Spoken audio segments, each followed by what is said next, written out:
I never thought I'd be sharing this story publicly, but after what happened to my family on March 18, 2022, I feel like people need to know how quickly your sense of safety can be shattered. My name is Jennifer, and what I'm about to tell you changed everything about how we live our lives. My husband Mark and I had been living in our 2-story home in Riverside, California for about 8 years. It's a quiet suburban neighborhood where kids ride bikes in the streets and neighbors still wave to each other. The kind of place where you leave your garage door open while you run inside for a glass of water. That sense of security was exactly what made us vulnerable. The first sign something was wrong came 3 weeks before the actual incident. I was getting our mail around 6 p.m. when I noticed a man across the street taking photos of houses with his phone. He was Asian, probably in his 30s, wearing dark clothing and a baseball cap. When he saw me looking, he quickly walked away toward a silver Honda Accord parked at the corner. About me. I mentioned it to Mark that evening, and where were they now? Brushed it off as someone I grabbed my backpack and started hiking toward the trailhead. 2 weeks later, our neighbor Sandra called me around noon. The trail markers I'd followed seen to have vanished. Early 30s, every direction walking around our backyard dense while forest, we were at work. No landmarks. He had some kind of clipboard and was writing things down. My throat. When she called out to ask if he needed help, no choice he claimed but to return he was from to the city checking water meters. The green tent was gone, but Sandra said something felt off because he didn't have any official vehicle or uniform. A thermos and he rested seemed on the ground when she questioned still warm. I called the water department that afternoon. They had no record of any meter inspection scheduled for our neighborhood. That's when the first real wave of fear hit me. Someone was specifically targeting our house, studying our routines, our property, our vulnerabilities. Mark wanted to call the police immediately, but I convinced him to wait and see if anything else happened. Looking back, that was probably the worst decision I ever made. The night of March 18th started normally. Mark and I had dinner, watched some Netflix, and went to bed around 10:30 p.m. Our bedroom is on the 2nd floor, and we always kept the window cracked open because Mark runs hot when he sleeps. We had a basic security system, but honestly, we'd gotten lazy about setting it every night. In a neighborhood like ours, it felt unnecessary most of the time.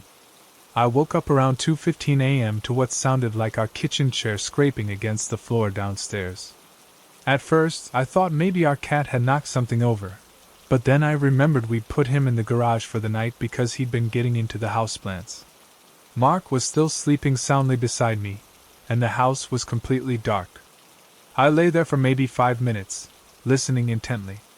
That's when I heard it again, definitely footsteps, slow and deliberate, moving through our first floor. Someone was in our house. My heart started pounding so hard I thought it might wake Mark up. I grabbed his arm and whispered his name urgently. "Mark, wake up! Someone's downstairs." He was immediately alert, one of those people who goes from deep sleep to full awareness in seconds. We both lay there listening, and that's when we heard kitchen cabinets opening and closing. Whoever was down there wasn't trying to be quiet anymore. They were searching for something, and they clearly thought we were asleep.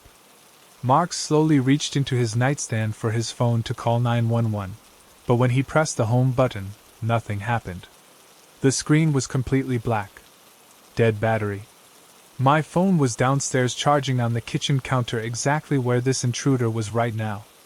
We were completely cut off from help. The footsteps started moving toward the stairs. Slow, methodical steps, like someone who knew exactly where they were going. Mark whispered that we needed to barricade the bedroom door, but before we could move, we heard something that made our blood freeze. A voice, speaking quietly in what sounded like Mandarin Chinese, then switching to heavily accented English. "I know you are awake. Come downstairs. Do not make this difficult." The voice was calm, almost professional. This wasn't some desperate junkie looking for quick cash. This was someone who had planned this, who knew our house, who had been preparing for this moment. Mark grabbed a baseball bat from our closet while I looked around desperately for anything we could use as a weapon or a way to call for help. "We have money," Mark called down the stairs, trying to keep his voice steady. "Whatever you want, just take it and leave." "This is not about money," came the reply. "I need you to come downstairs. Both of you. Do not test my patience. That's when we saw the light of flashlight beam moving up the staircase, getting closer to our door. I grabbed our cordless phone from the bedroom, but when I pressed the talk button, there was no dial tone. He had cut our phone lines. This man had disabled our ability to call for help before he ever entered the house. The bedroom door handle turned slowly. We hadn't locked it. Who locks their bedroom door in their own house? The door creaked open, and I saw him clearly for the first time. He was exactly as Sandra had described, Asian man in his 30s, average height but solidly built, wearing all black clothing and latex gloves. What terrified me most was how calm he looked, like this was just another day at the office for him. I grabbed my backpack and started hiking toward the trailhead, shining the flashlight directly at us. I realized I was lost. No sudden movements. The trail markers I followed and seemed to have vanished. Your neighbors are not close enough to hear. Every direction looked identical. That detail chilled me to the bone. No landmarks. He had studied not just our house, panic crept up neighborhood layout.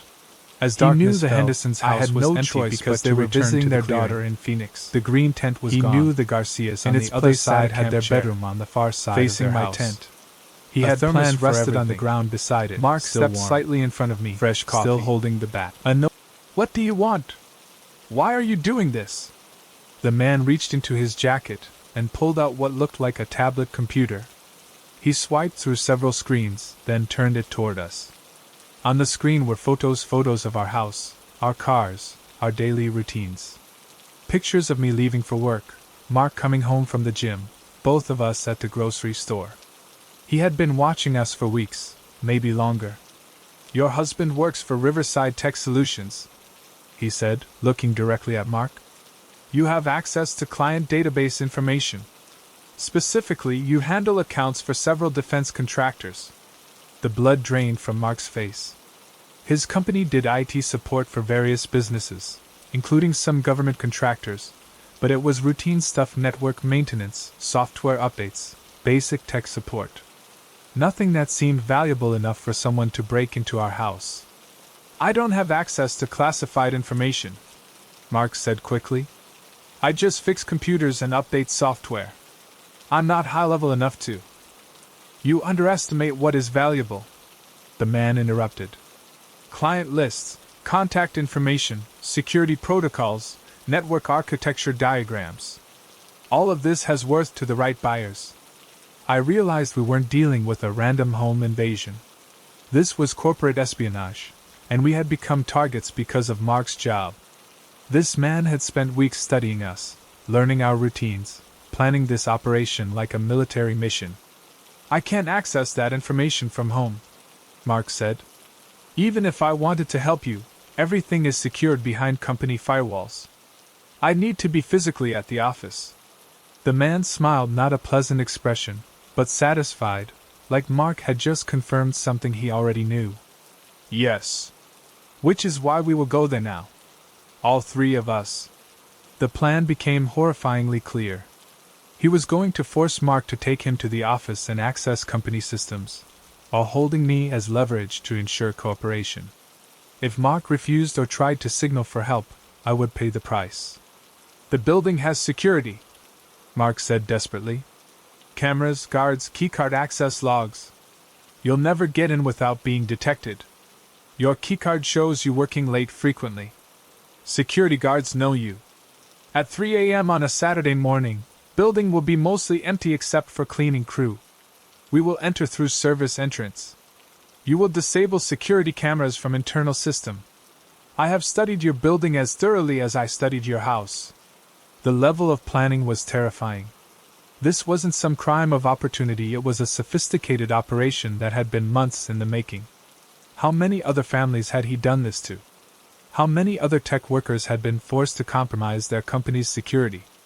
As we were forced to get dressed and prepared to leave, I noticed something that gave me a small glimmer of hope. Our bedroom window faced the street, and I could see Sandra's house across the way. There was a light on in her kitchen window. She was an early riser who usually made coffee around 3 a.m. before her hospital shift. If I could somehow signal her. The man seemed to read my thoughts. Do not consider calling for help. I have been watching your neighbors as well. I know their schedules, their habits. Any attempt to involve others will end badly for everyone. We were escorted downstairs at gunpoint. Yes, he had a weapon, though he kept it mostly concealed to avoid terrifying us into panic. In our kitchen, I could see he had laid out zip ties, duct tape, and what looked like professional surveillance equipment. This was someone who came prepared for every contingency.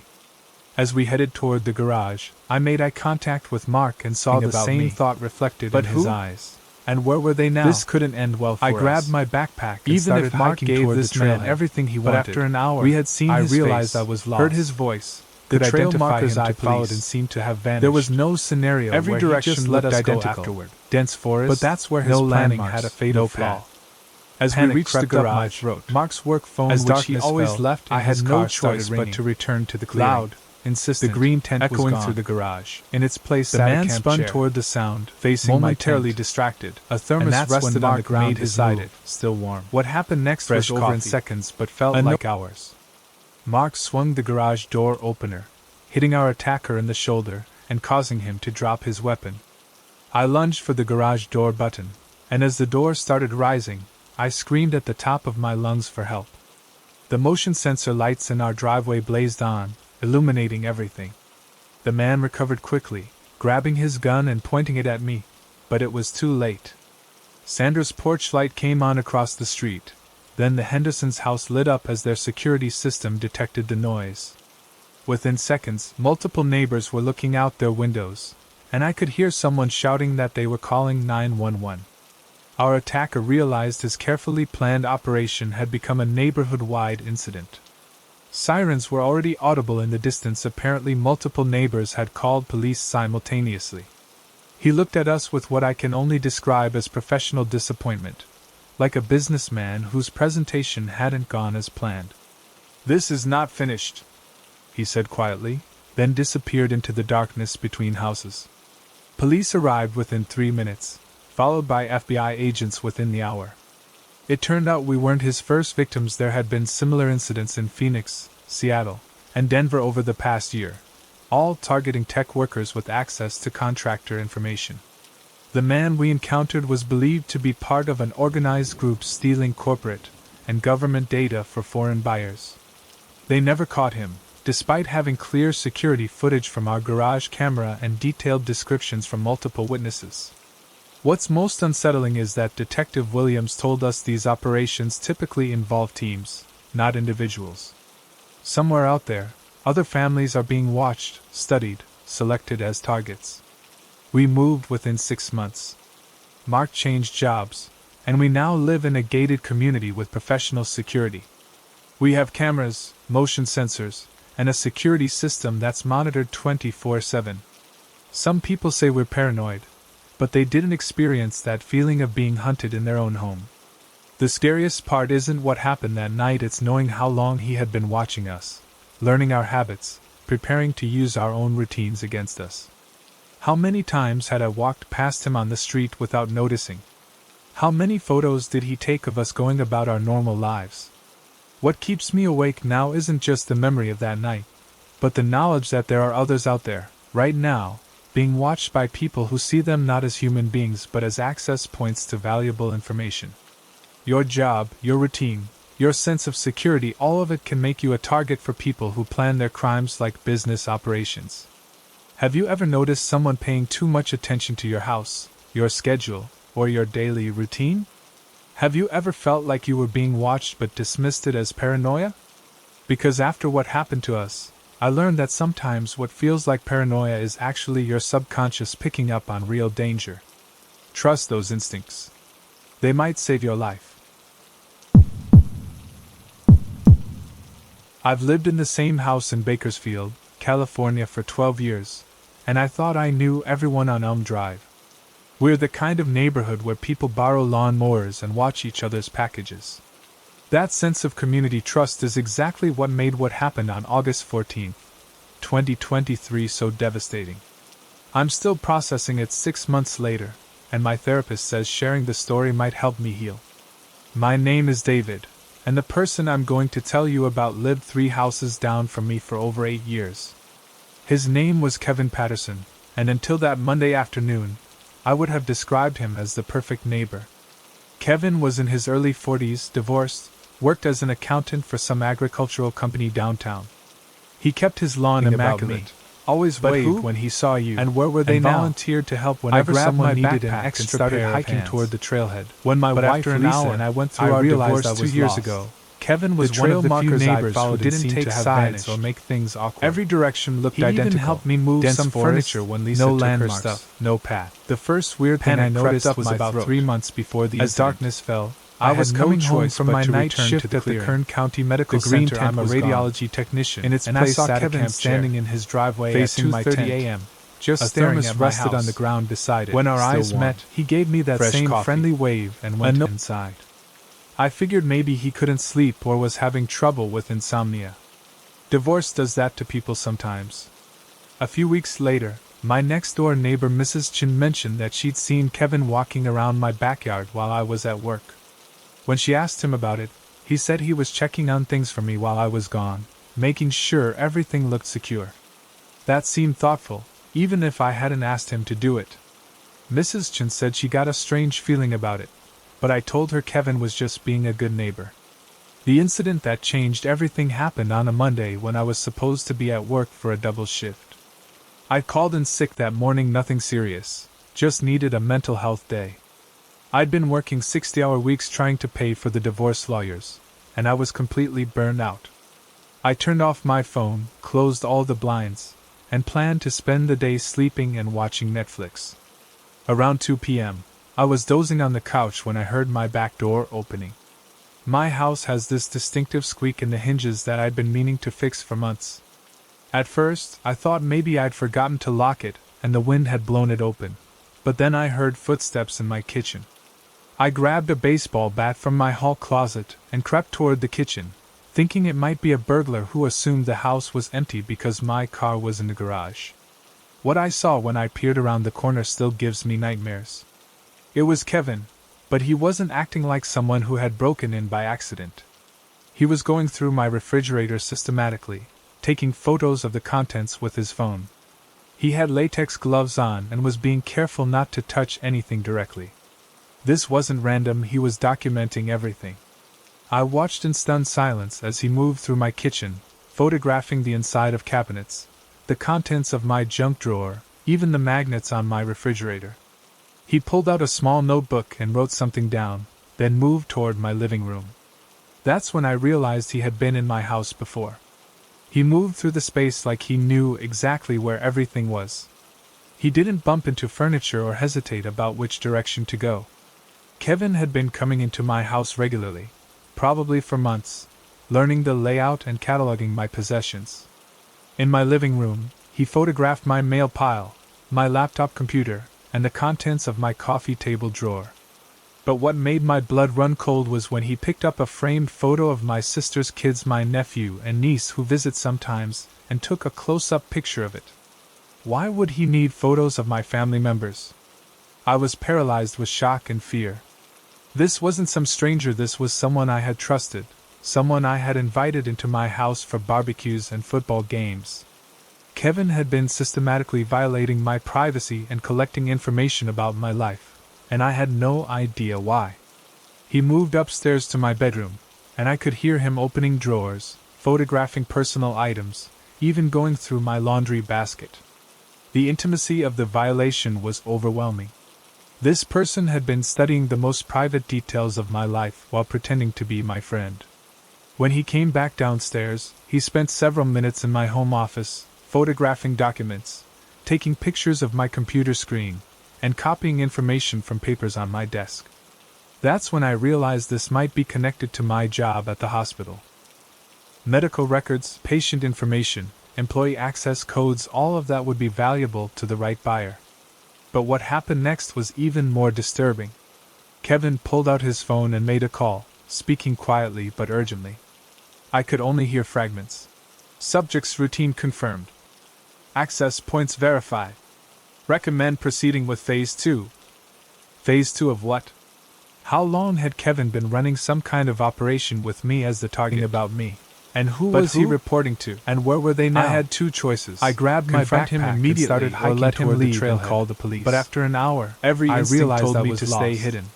The trail Kevin markers was willing I to break followed into seemed my to have house and vanished. photograph my personal Every direction belongings. looked identical. There was no Dense telling how forest, he might react no to being landmarks, caught in no the act. path. But as Panic he prepared crept to up my leave, throat. Kevin did something As that darkness made the fell, decision I for had me. no choice but He to went to return my to the kitchen clearing. and opened the back door. The green tent was but gone. instead of leaving, In he its wedged place it sat open a camp slightly chair with a small piece facing of tape. my tent. He was setting up thermos for easy rested on access the ground next beside time. it, still warm. This wasn't going to be Fresh his coffee. last visit.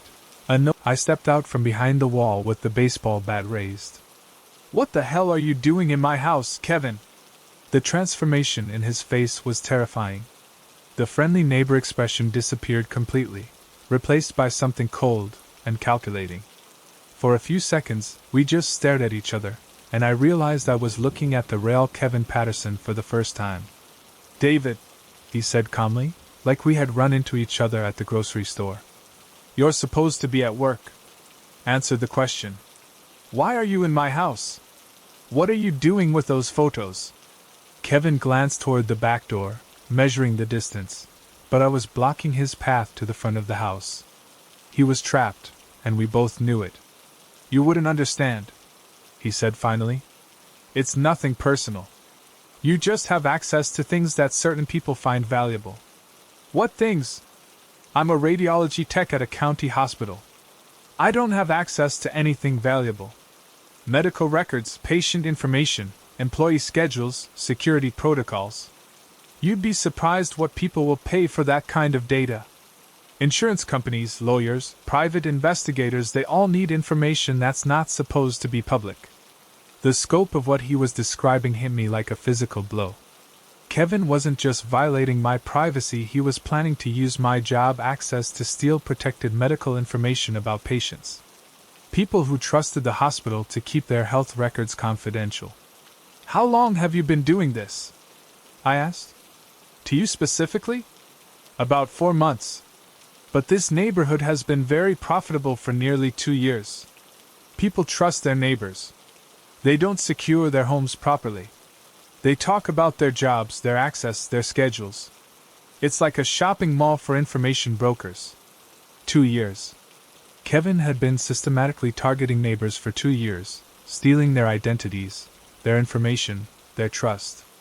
How many other people on our street had he violated like this? "Mrs. Chen was right about you," I said. "She knew something was wrong." Kevin's expression darkened. "Mrs. Chen asks too many questions. That's going to be a problem soon." The implied threat against my elderly neighbor made me see red. I tightened my grip on the bat and took a step toward him. "Get out of my house. Now. And if I ever see you near my property again, I'm calling the police." "You won't call the police," Kevin said with disturbing confidence. "Because then you'd have to explain why you were homesick when you told your supervisor you had a family emergency.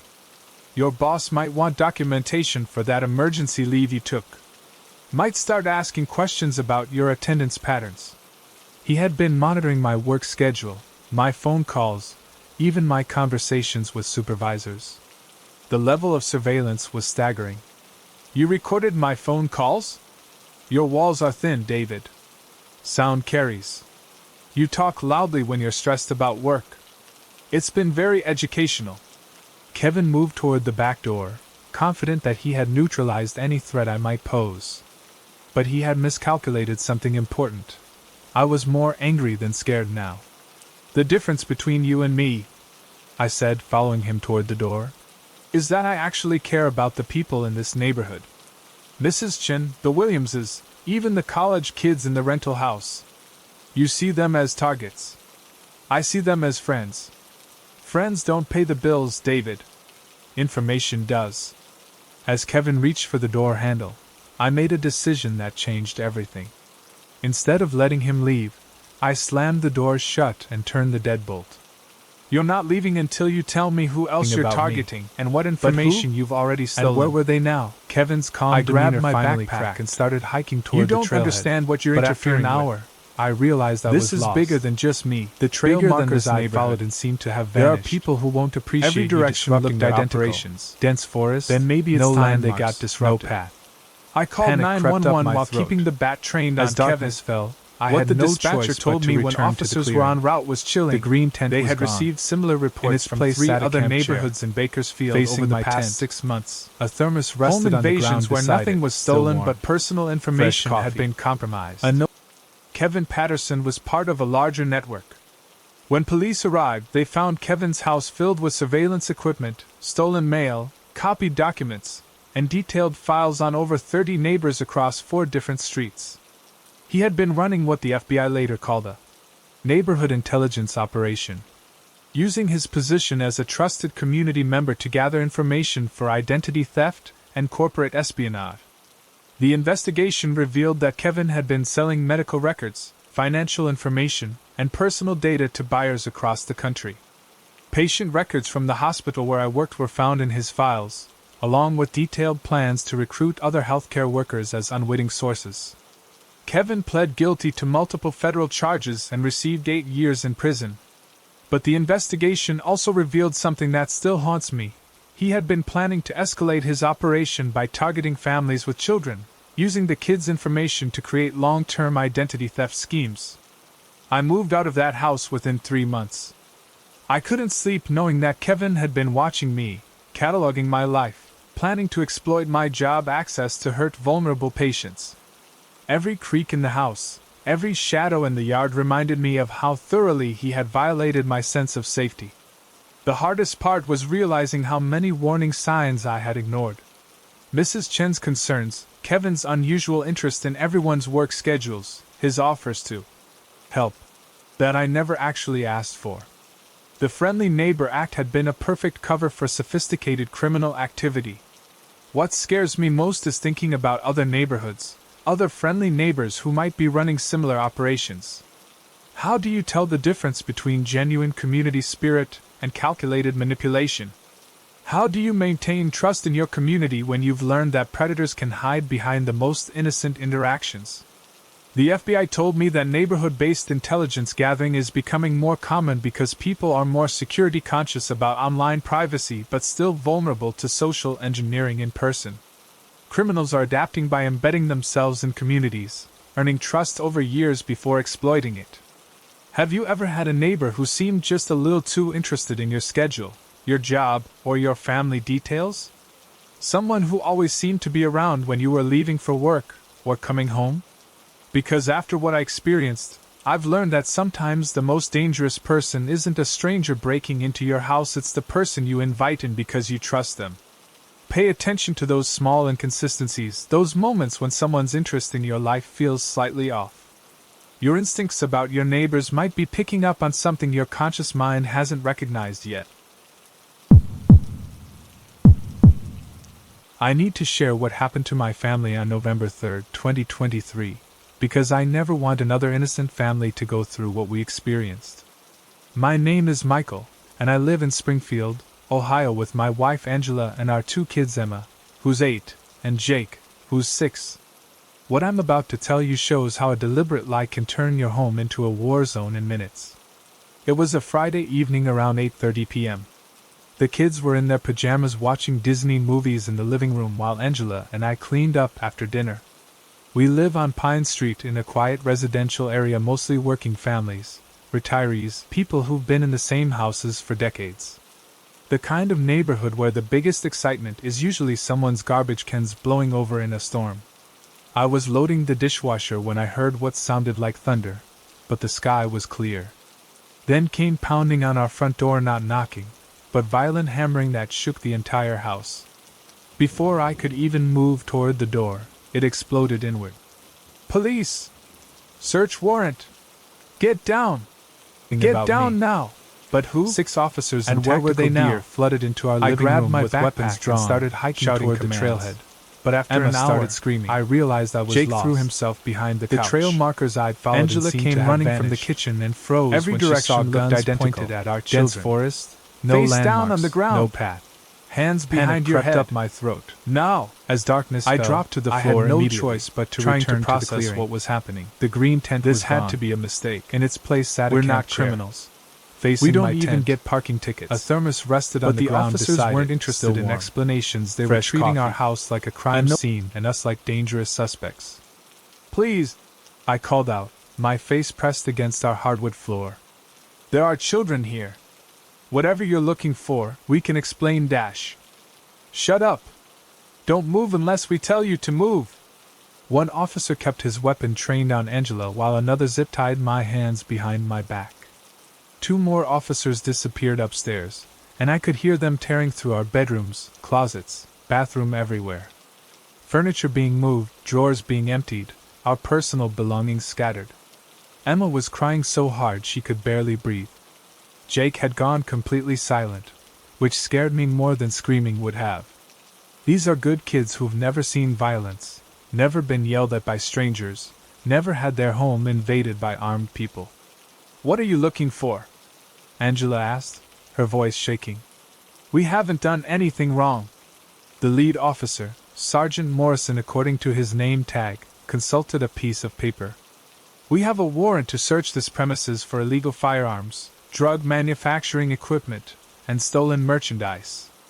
Reliable informant reported active drug operation at this address." "Drug operation?" "In our house. I manage inventory for a medical supply company. Angela teaches 3rd grade at the elementary school down the street. Our biggest vice is drinking wine while watching Netflix after the kids go to bed." "There's been a mistake," I said. "Check your address. This is 1247 Pine Street. We're the Henderson family. I can show you ID dash." "We know what address this is," Morrison snapped. "Informant was very specific. Said the operation was being run by a black male, approximately 35 years old, and a Hispanic female, early 30s. I'm black, Angela is Latina, and we're both in our early 30s. Someone had given police a description that matched us perfectly, along with our exact address. This wasn't a clerical error or wrong house number. Someone had deliberately targeted our family. The search continued for over an hour. Officers went through every room, every closet, every cabinet. They opened our kids' toy boxes, dumped out drawers, even looked inside our refrigerator and washing machine. They found nothing because there was nothing to find. Emma and Jake were allowed to sit on the couch, but they weren't allowed to move or talk. Angela sat between them, trying to keep them calm while officers tramped through our house in boots, treating our home like a crime scene.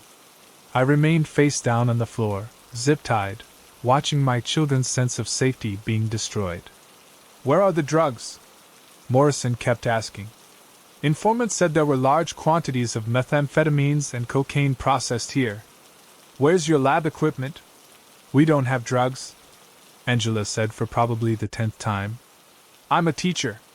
He works in medical supplies. Check our backgrounds. Call our employers. This is obviously a mistake." But it wasn't a mistake, and that became clear when Morrison's radio crackled with an update. Another unit had been dispatched to 1245 Pine Street, 2 houses down from us, where they had found exactly what they were looking for. Drugs, weapons, manufacturing equipment, everything described in the warrant. The real criminals lived at 1245. We lived at 1247.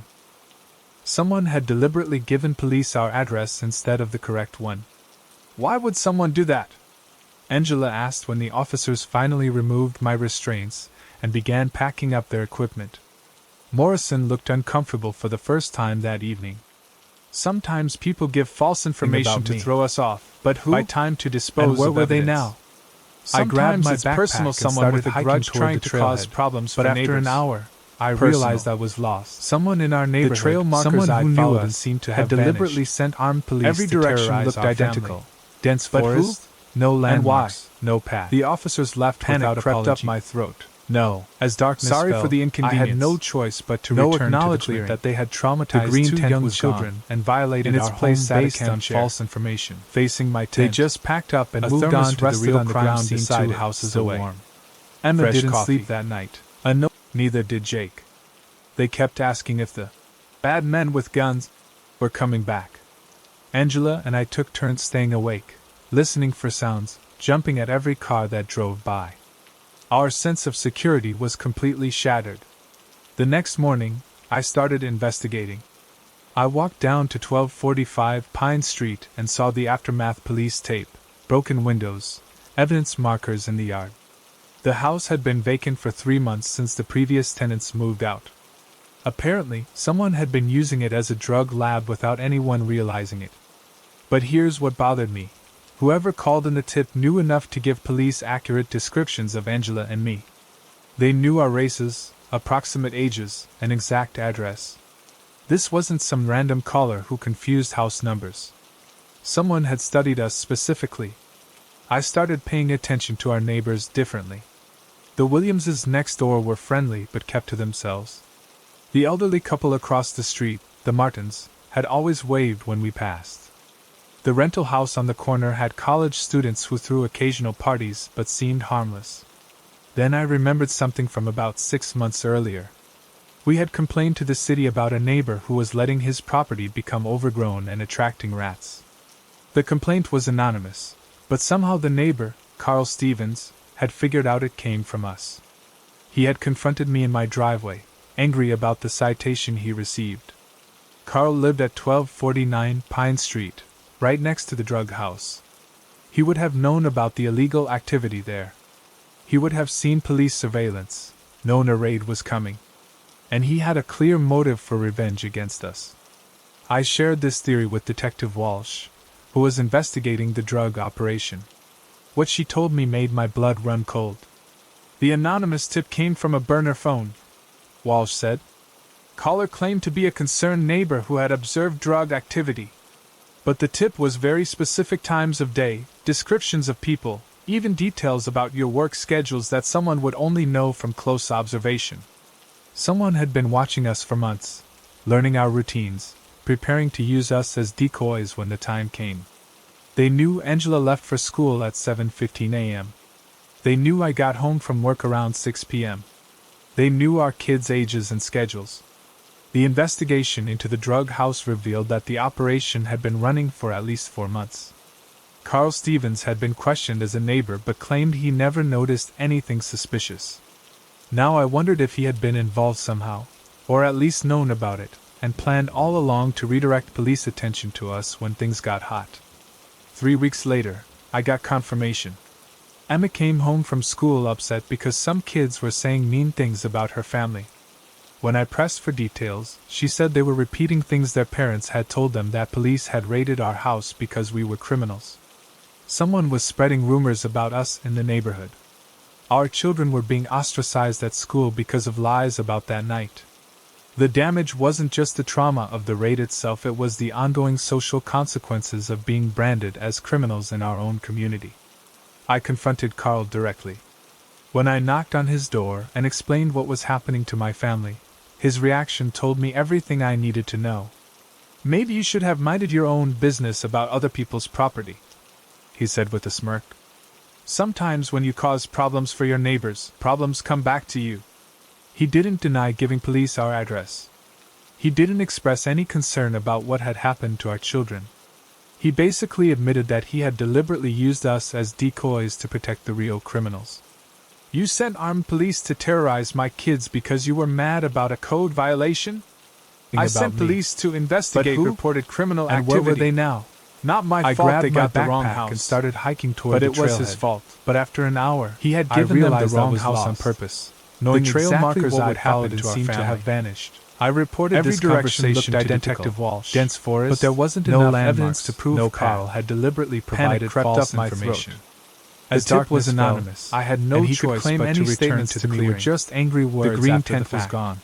However, the investigation did reveal something interesting. Facing my tent, Carl had 2 previous arrests for drug possession and had connections to several known dealers in the area. It was very likely he had known about the operation at 1245 and possibly been involved in it. We moved out of that neighborhood within 6 months. I couldn't look at Carl's house without feeling rage. I couldn't let my kids play outside without wondering who else might be watching us, cataloging our routines, planning to use our family as pawns in their criminal activities. The psychological impact on Emma and Jake lasted much longer than the physical damage to our house. Emma developed anxiety about police officers that required months of therapy. Jake started wetting the bed again and had nightmares about bad men, coming to take his parents away. What haunts me most is how easily it happened. One phone call from someone with a grudge, and armed officers invaded our home, terrorized our children, and violated everything we had worked to build. The system is supposed to verify information, but when someone provides specific details that match the targets, police act on that intelligence. Carl Stevens was eventually arrested 6 months later for drug trafficking, confirming my suspicions about his involvement in the original operation. But he never faced consequences for what he did to our family. Giving false information to police is a crime, but proving intent is nearly impossible when the call was anonymous. The scariest part is realizing how vulnerable we all are to this kind of attack. Anyone with a grudge can make an anonymous call and send police to your house. They can provide descriptions that match you, claim to have observed criminal activity, and set in motion a chain of events that destroys your family's sense of security. Have you ever had a conflict with a neighbor that seemed to escalate beyond the original issue? Have you noticed anyone paying unusual attention to your family's schedule or activities? Because what happened to us started with something as simple as a property code complaint, and it ended with our children being held at gunpoint in their own living room. Sometimes the most dangerous person in your neighborhood isn't a stranger or a career criminal, it's someone who feels wronged by you and has the knowledge and motivation to turn your own community's protective systems against you. Pay attention to those grudges. Document conflicts with neighbors. And remember that in someone else's mind, you might be the target of revenge for something you don't even remember doing. I've been debating whether to share this story for months, but my therapist says talking about it might help other people recognize the warning signs I missed. My name is Sarah, and what happened in my house in Clearwater, Florida between January and April 2024 still makes me question everything I thought I knew about home security and personal boundaries. My husband Tom and I bought our house on Magnolia Drive 3 years ago. It's a quiet street with mostly older homes, mature trees, and neighbors who've lived there for decades. The house next door had been empty for about 6 months when Robert Chin moved in during late December 2023. He seemed like the ideal neighbor, quiet, kept his yard neat, always polite when we saw him outside. Robert appeared to be in his 50s, recently retired from some kind of engineering job, and living alone. He mentioned that he was divorced, and his kids lived out of state. He seemed lonely, which made us want to be welcoming. That kindness is exactly what he exploited. The first sign something was wrong came in mid-January, but it was so subtle that I dismissed it completely. I came home from my job at the county clerk's office and found a coffee mug in my sink that I didn't remember using. It was clean, just sitting there like someone had washed it and left it to dry. Tom worked from home that day, so I asked if he'd made coffee. "I used my regular mug," he said, showing me his favorite Florida State cup on his desk. "Maybe you used it this morning and forgot?" But I probably would have forgotten. And where were they now? Except it happened. I grabbed my backpack and started hiking toward the trailhead. This time it was a different mug, but after an hour, and there was a faint coffee ring on the kitchen counter that I definitely the trail markers I'd followed and seemed to have vanished. When I mentioned it to Tom, every direction maybe I was more stressed about work than I realized. No landmarks, and just not remembering my morning routine. Panic crept up my throat. Over the next few weeks, as darkness fell, I started noticing other small but to return things. To the clearing. The thermostat would be set to a different temperature than what I remembered. In its place sat a camp chair. Food items in the refrigerator would be moved around. A thermos slightly. Rested on the ground. My favorite chair in the living room would be adjusted to a different angle. Each incident was minor enough that I questioned my own memory rather than suspecting something was wrong. The breakthrough came on February 8th, a Thursday when both Tom and I were supposed to be at work all day. Tom's company had called an unexpected meeting, so he came home around 2 p.m. to grab some documents he'd forgotten. What he found changed everything. Robert Chin was asleep on our living room couch. Not just resting fully asleep, shoes off, using one of our throw pillows, covered with a blanket from our bedroom closet.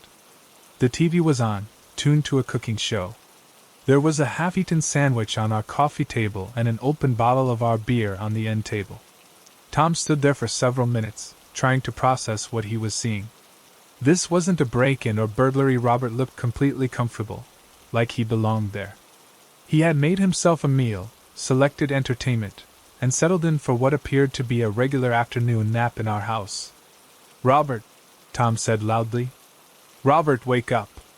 Robert stirred slowly, like someone being awakened from natural sleep rather than someone caught in the act of trespassing. When he opened his eyes and saw Tom, his reaction wasn't panic or embarrassment, it was mild annoyance at being disturbed. "Oh, Tom," he said, sitting up and stretching. "You're home early today." The casual tone was what made Tom's blood run cold.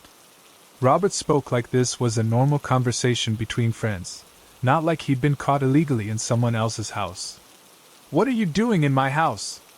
Tom asked. "How did you get in here?" "I was just resting," Robert said, still seeming confused about why Tom was upset.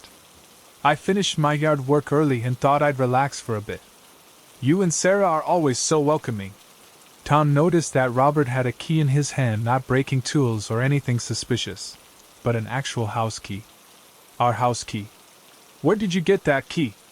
"Sarah gave it to me last week," Robert said matter-of-factly. "For emergencies, remember? In case you ever got locked out or needed someone to check on the house." I had never given Robert a key. I had never had a conversation with Robert about emergencies or house sitting. Tom knew this, and the realization of what was happening hit him like a physical blow. "Robert, Sarah never gave you a key. You need to leave immediately, and I need that key back." For the first time, Robert's expression shifted to something less friendly. "I think there's been a misunderstanding," he said. "Sarah and I have an arrangement. Maybe you should call her before making assumptions." The audacity was staggering. Robert was not only lying about having permission to be in our house, but he was trying to make Tom doubt his own wife's trustworthiness. This was psychological manipulation on top of criminal trespass. Tom called me immediately while keeping Robert in sight. When I answered, he put the phone on speaker. "Sarah, did you give Robert a key to our house?" "What? No, of course not." "Why would you ask that?" "Because he's sitting on our couch right now, saying you gave him permission to come in whenever he wants." The silence on my end of the call was deafening. "Then, Robert is in our house. Right now." Tom watched Robert's face during this conversation. Instead of looking embarrassed or apologetic, Robert looked calculating, like he was trying to figure out how to salvage the situation. "There's clearly been a communication breakdown," Robert said loud enough for me to hear through the phone. "I was under the impression that Sarah had discussed this with you, Tom. I apologize for the confusion." But there was no confusion. Robert had somehow obtained a key to our house and had been using it regularly to enter our home when we weren't there. The coffee mugs, about the me. moved items, But the who? adjusted thermostat, And where it were had they all now? been Robert. I Treating grabbed our my house backpack like his and personal started hiking second toward home. the trailhead. I'm But calling after the an police. hour, I realized told I was Tom lost. over the phone. The trail Don't let him markers leave I'd until followed they and get seemed there. to have vanished. That's when Robert's Every demeanor direction changed looked identical. completely. Dense forest, The friendly neighbor no act landmarks, disappeared. No path. replaced by something cold. Panic crept and up my entitled. throat. "I As don't think darkness involving fell, police I had is no necessary," choice but to return to the said. clearing. "This The is green tent clearly was a gone. neighborhood In misunderstanding. its place sat a camp We chair, should handle it between facing ourselves my like tent. adults. A thermos Adults rested don't on the break ground into their beside neighbors' it, still houses. warm. Tom Fresh replied. coffee. Adults no- don't lie about having permission to be somewhere." Robert stood up slowly, and Tom noticed he was wearing Tom's house slippers that had been by our bedroom door that morning. Robert had not only been sleeping on our couch and eating our food, but he had been going through our bedroom, using our personal belongings. "How long have you been doing this?" Tom asked. "Doing what?" "I've been checking on your house occasionally, making sure everything was secure while you were at work. I thought you'd appreciate having a neighbor who cared about your property. By sleeping on our couch and drinking our beer, I may have gotten a bit too comfortable," Robert admitted. "but my intentions were good. You have such a nice, peaceful house. It's relaxing to spend time here." The police arrived within 10 minutes. Officers Martinez and Johnson listened to Tom's account, examined the key Robert was carrying, and asked Robert to explain his presence in our house. Robert's story to police was different from what he told Tom. Now he claimed he had found our back door unlocked and entered to make sure we hadn't been burglarized. He said he had gotten tired during his security check and decided to rest briefly on the couch. But the evidence didn't support his story.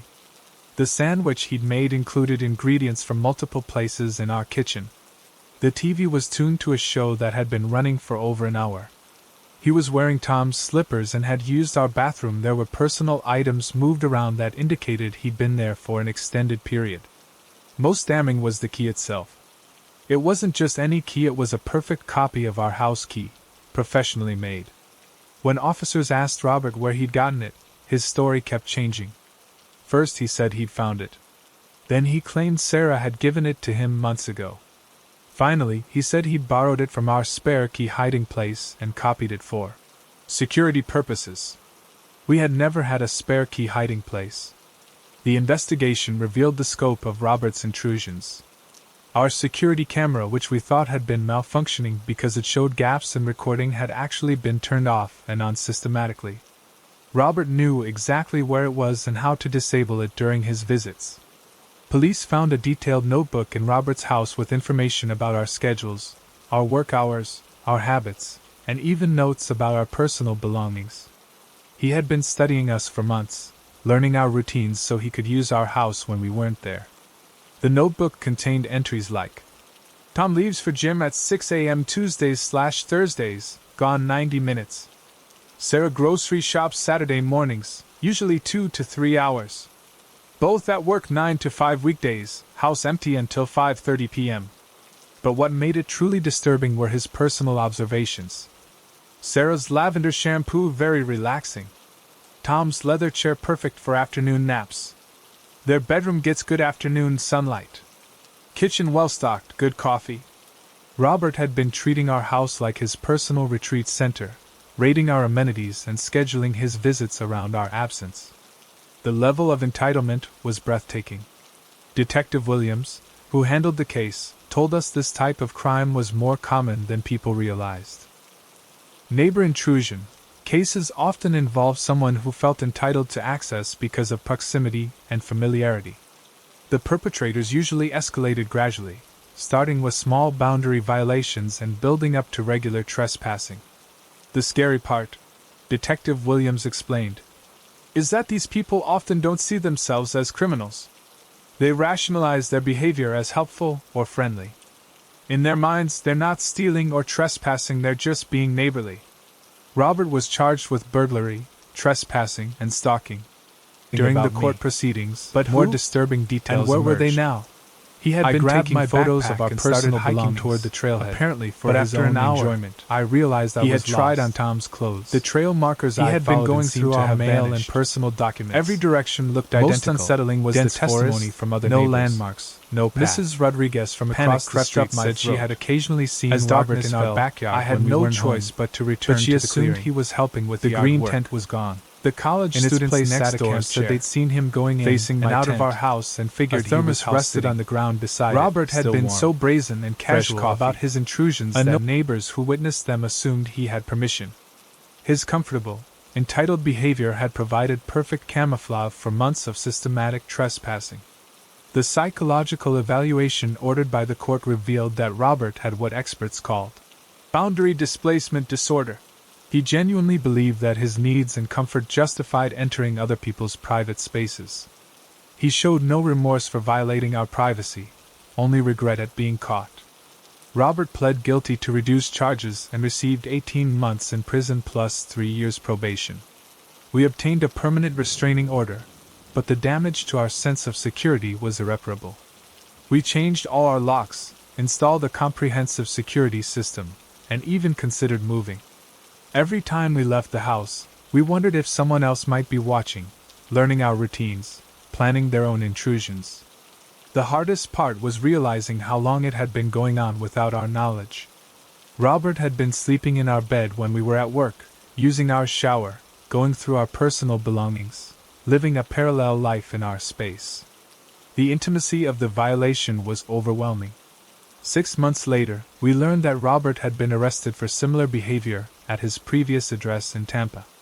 His ex-wife had obtained a restraining order after discovering he had been entering her house regularly following their divorce. The pattern went back years. What terrifies me most is thinking about other friendly neighbors who might be quietly crossing boundaries, studying routines, planning their own unauthorized visits. How do you tell the difference between someone who's genuinely helpful and someone who's mapping your vulnerabilities? Robert seemed like the perfect neighbor, quiet, polite, considerate. He never asked for anything, never caused problems, never drew attention to himself. That invisibility was exactly what allowed him to violate our privacy for months without detection. Have you ever come home to small things that seemed slightly off? Items moved, temperatures changed, evidence that someone might have been in your space? Have you ever had a neighbor who seemed just a little too interested in your schedule or your daily routines? Because sometimes the person who seems most trustworthy is the one who's been studying you most carefully, waiting for the right opportunity to make themselves at home in your life. Trust your instincts about those small inconsistencies. Your subconscious might be picking up on violations that your rational mind isn't ready to acknowledge yet. Thanks so much for watching. I can't express enough how much your support means. The likes, the comments, it all really helps the channel grow. If you enjoyed the video, make sure to hit that like button and share your thoughts in the comments below. I always take the time to read them. And don't forget to subscribe so you never miss out on any new videos. See you next time.